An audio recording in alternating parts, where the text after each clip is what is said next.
추석 전후 여론조사 윤 대통령의 지지율 취임 이후에 최저치가 나와서 대통령실 입장에 충격이었는데 이번에 새롭게 나왔는데요. 4주 만에 30% 회복했다는 리얼미터의 여론조사 결과입니다. 지난주 목금 조사했고요. 표본 오차는 플러스 마이너스 3.1%. 그리고 27%가 최저였는데 리얼미터는 30.3% 올랐고 부정평가는 소폭 내렸습니다. 일단 어떤 영향으로 볼 건지 제일 중요한 건 이건 것 같아요. 앞으로 올라갈 것인지.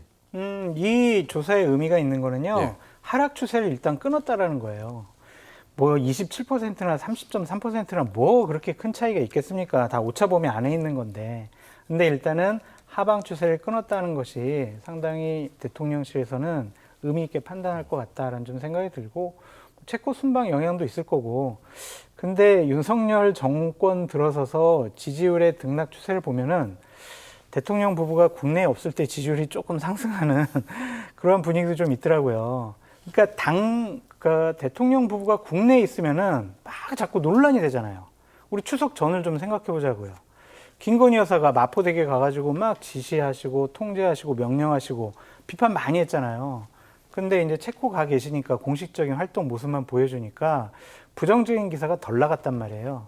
그런 영향도 있지 않았을까라는 좀 생각도 들고, 리얼미터 측에서는 네. 추석 때 국민들이 체감하기에 의료 대란이 정말 커져가지고 국민의 생명과 안전을 위협할 정도의 수준까지 국민들이 느낄 만한 일들이 벌어질 거다라고 했는데, 정부에서 얘기하신 것처럼 응급실 방문자들이 일일 기준으로 20%가 줄어들었다. 이것은 조금 의료 대란이 잦아드는 거 아니냐.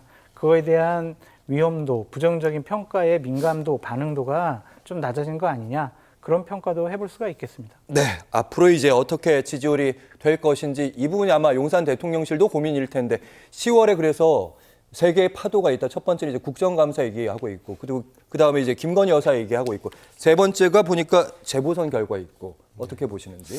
사실 뭐 재보선은 그렇게 큰 의미가 없습니다. 왜냐하면 지난 총선 때 워낙 충격적인 대패를 여당이 했는데 그게 영향이 있었으면 국정기조가 바뀌었어야죠.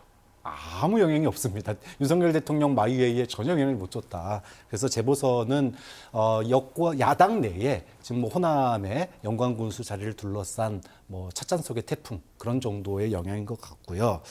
지금 대통령 지지율이 저는 살짝 반등한 거는 정권 붕괴의 위기감이 좀 여권 지지층을 좀 결집했다고 봐요. 지금 이대로 가다가는 국정이 뭐 붕괴될 수 있다. 그런 위기감이 있었거든요, 실제로.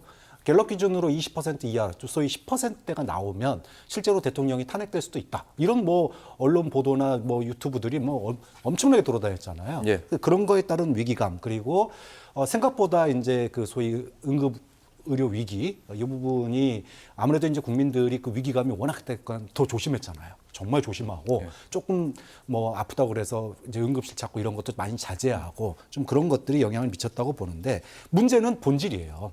여론조사에 지금 가장 크게 영향을 미치고 있는 것, 뭐 응급의료 위기가 첫 번째일 거고요.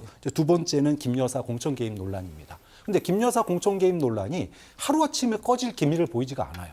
그 뉴스토마토가 지금 일주일에 하나씩 던지고 있잖아요. 그러면 다음 주에는 뭐 나올지 모르는 상황입니다. 자, 이런 게 만약에 한두 개씩 더 나오고 그것을 공을 받아서 소위 국정감사라든지 이런 데서 또 김 여사 특검법도 통과되고 거부권 행사하고, 그럼 야권의 이탈표가 나오네 마네.